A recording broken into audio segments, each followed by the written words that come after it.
review here. First question. Tom, Dick, and Harry are all part of a basketball team of 12 players. What's the probability that 2 of the 5 will be in the starting lineup? So we need to know, I'll add this in. There's 5 players in a starting lineup. So if you take a look here, if I want 2 of the 3 players, Tom, Dick, and Harry, I would go 3 choose 2 times, now fill the rest of the lineup, I have 9 players left.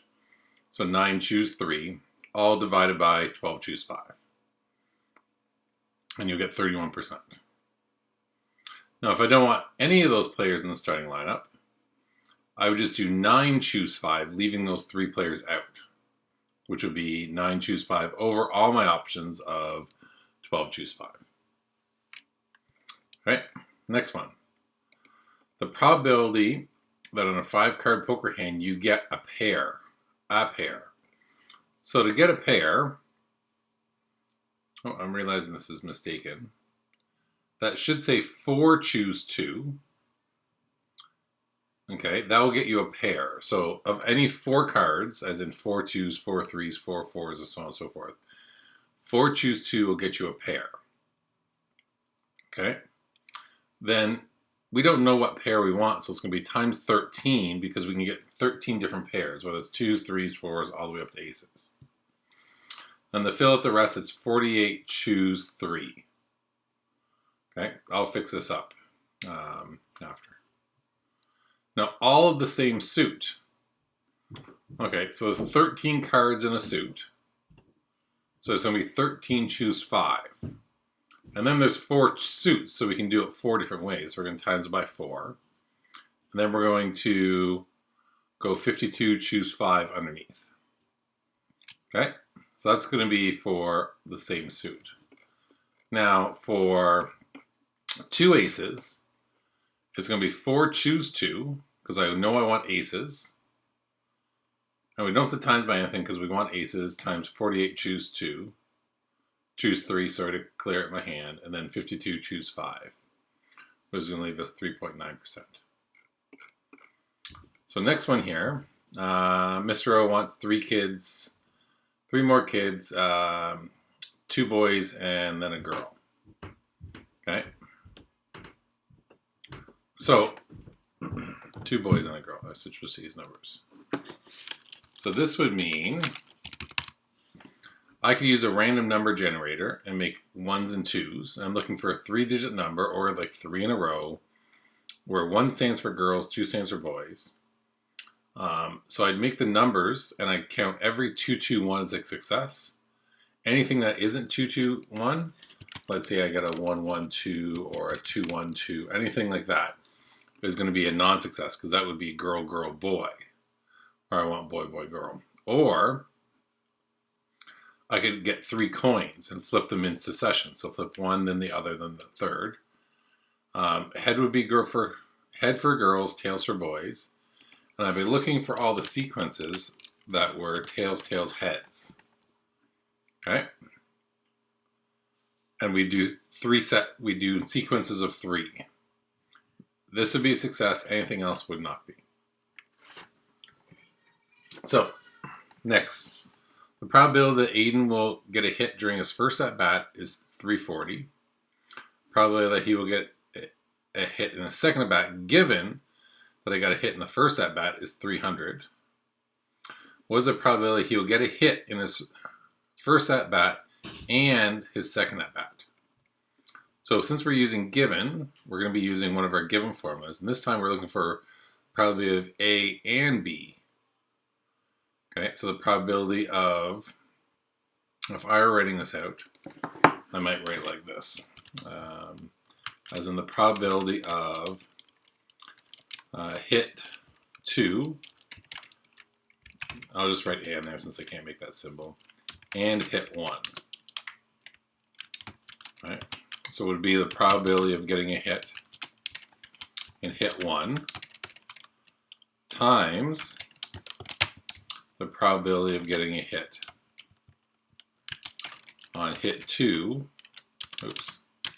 probability of getting a hit on hit 2, given I got 1 and hit 1. Oops, 1. Okay, so that's the same thing that we have worked out here. Probably going to hit the first time up, 340. Probably going to hit second time up is 300. Multiply those together, and away we go. So the probability of getting a sub made correctly is 89%. Probability of getting a sub right and getting the proper cookie is 70%. What's the probability of getting the proper cookie given your sub was correct? All right. I should really change that word to correct.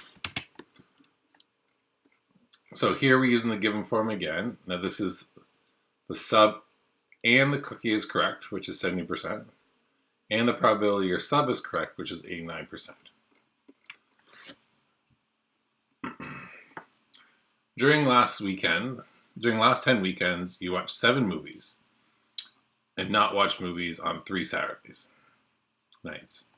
During those 7 movies, you had popcorn and watched a movie 3 times. What is the probability you ate popcorn on Saturday given you watched the movie? So the probability of watching a movie is 7 over 10. The probability of having popcorn and a movie is 3 out of 7. 3 times out of the 7 times I had popcorn. So then we set up our formula, the probability of having popcorn and a movie divided by probability of a movie. So 61% of the time you'll have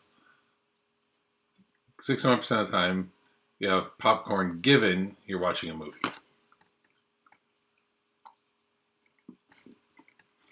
Right. So probability of Colin having chicken given he had rice is 90%. And the probability of Colin having chicken and rice is 55%. What's the probability that Colin is eating rice? So once again, the word given there shows off that we're using this. And then we have to rearrange, because this is what we're looking for down here. So first we move it up and becomes a multiply. Then we move this down, it becomes a divide. And we plug our numbers in from there. Then it comes out as 61%. Now with this one, the probability of A is rolling an even number. So I highlighted all of the even numbers with yellow. And there's 18 out, let's do this first. Probability of B is rolling a double, as in 1, 1, 2, 2. And I circled all those in red. Probability of C is rolling only 1, 3. And those are underlined in blue. Oh, I should have added one more here. Where's my highlighter? Blue. There we go. So, probability of A, well, there's 18 yellow marks there, over 36, which is a half. Probability of B, there's 6 red circles. Probability of C is there's 10 blue lines. The probability of B prime is everything that's not B. So realistically, we could count everything that doesn't have a red circle, and there'd be 30, or we go 36 minus 6. Now the probability of A and C occurring, that's where I'm looking for when my yellow and my blue lines are together.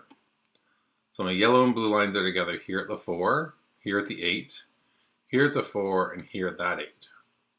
So that is 4 over 36, which I can reduce.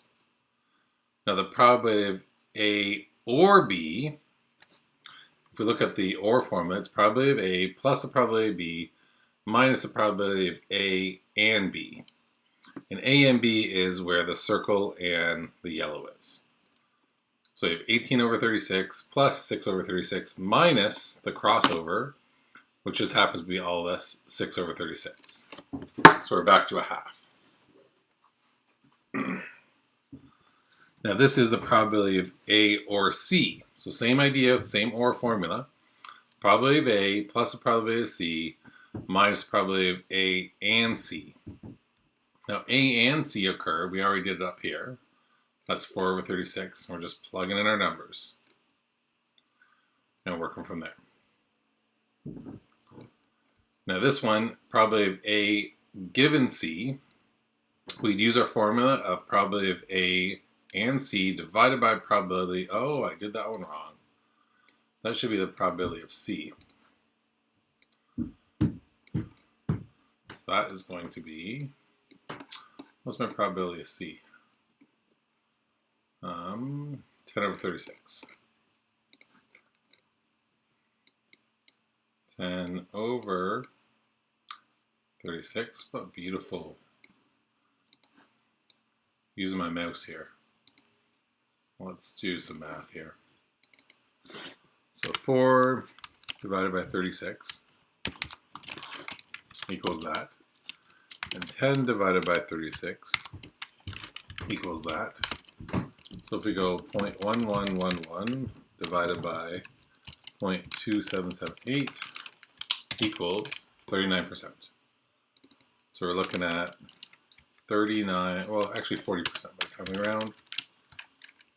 40%. Where's my percent button? There we go.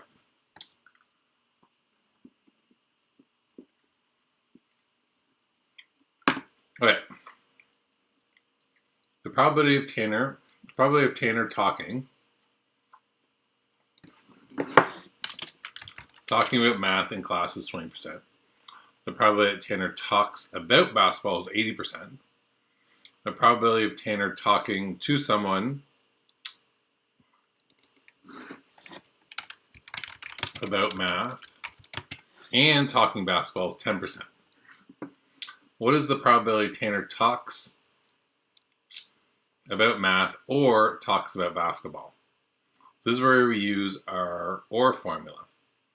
Probability talks about math plus the probability talks about basketball minus the probability he talks about math and basketball. Then we plug in our numbers there, 2 here, right? This comes from this, probability of math. Probability talks about basketball is 80. And then the crossover is right here, math and, right? This symbol starts for and. And we go from there. Now this one, the probability that Jory is wearing a sweater and drawing a picture is 60%. So here's our and, so that's there.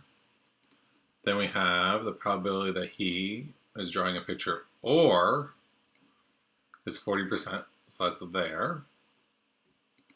And then the probability he's drawing a picture, just drawing a picture, is 10%. Now we plug this in, then we have to rearrange. So negative on this side becomes a positive on this side, and away you go. That's our OR formula.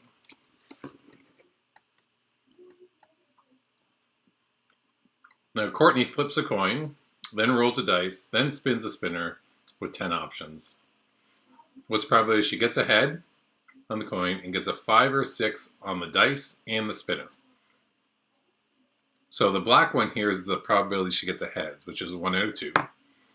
Times, these are all independent events, so we're just going to multiply them.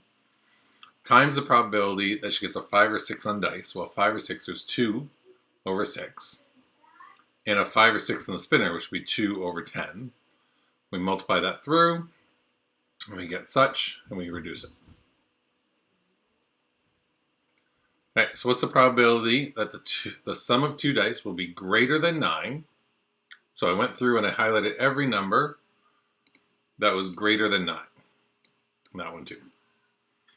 Okay. Given one of the dice has rolled as a 5. So I rolled everything here as a 5. Right? So now we have 3 of those over 36. Now, does experimental probability match theoretical probability? No. Theoretical is the mathematical calculation, while experimental is the actual result. They do not always match. What was the probability of pulling 3 jacks in a row in a well-shuffled deck? Well, with replacement, as in you pull it, and then put it back in, each time would be 4 out of 52. So card 1, card 2, card 3, we get 0.05%. Now, if we do it without replacement, we take 1 card out, then you have 3 jacks left in the deck and only 51 cards left. We take another one out, We'll have 2 jacks left in the deck and 50 cards left. And that works out as such. So there is your review, and hopefully that helps you out. Okay.